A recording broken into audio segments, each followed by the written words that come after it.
Hello, I'm Daniel, and welcome to the Emunah Project. We here at the Emunah Project are continuing in our series of videos of information, education, inspiration, guidance, advice.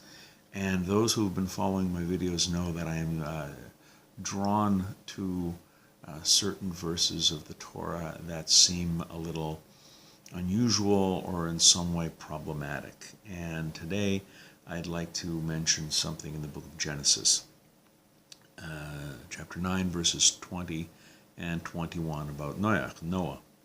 Noah, the man of the earth, debased himself and planted a vineyard. He drank of the wine and became drunk. So Chazal seems to imply that the very act of planting a vineyard was unholy. He should have planted something else. We infer that that aside from the getting drunk, the very act of planting a vineyard was the result of some deficiency in Noah's character, and the drunkenness was merely an offshoot of that previous error, planting the vineyard. So I was struggling to understand this, why planting a vineyard was considered by our sages to be a sin. Wine can and is used for lofty purposes. It gladdens the heart. It's used to celebrate. Our sages say, "Ein simcha b'lo yain." There's no simcha. There's no rejoicing. There's no celebration without wine. We have wine. Wine was used to pour it on the altar, on the mizbeach. We use wine every week for Kiddush. We use wine every week for Havdalah. We use wine at a bris, at a circumcision. We use wine at a wedding. It's so why is Noah? It's puzzling me. Why is Noah so harshly criticized for planting the vineyard? Sure, fine. He got drunk. He debased himself. He embarrassed himself. Okay, that's easily understood. But why is Chazal implying? Why is our sages implying that the mere planting of the vineyard was in itself the result of some sort of personality flaw? And I think, and it says that Noah obtained the shoot from this vineyard from Gan Eden, from the Garden of Eden.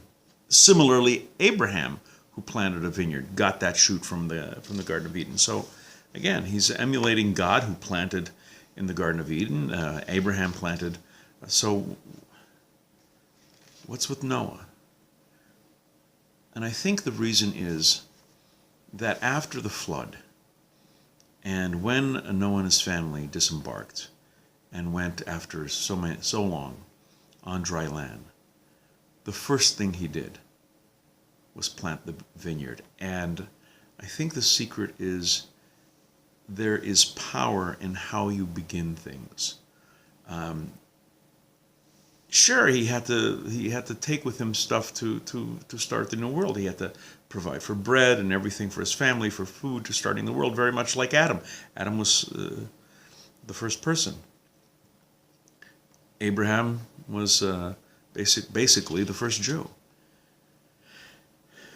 But Noah, the first thing Noah did was to plant the vineyard.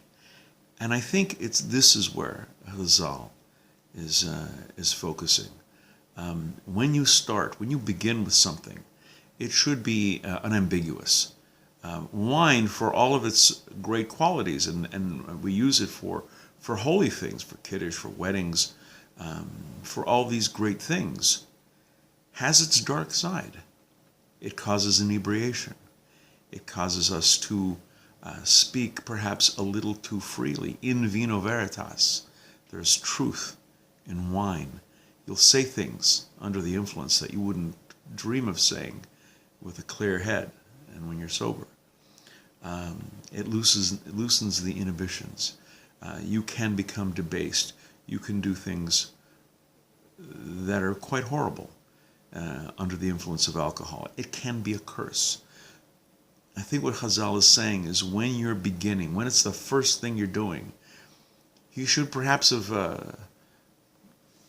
picked something else rather than wine. He should have picked something that didn't have such a dark side. The secret, I believe, is in the beginning. The fact that the first thing he went for was for the vineyard, that gave us perhaps a little insight into Noah and into ourselves. We begin things fresh. We begin things anew. We start relationships. We start pages in our lives. We start engagements, weddings. All these new things should be started new and fresh and in a good way. Do things right. And later we will reap the rewards. Do things improperly, you reap what you sow. We're going to be doing more videos along these lines. Please come back. Please watch. Please learn. I hope you're learning from this. I hope you're getting inspired.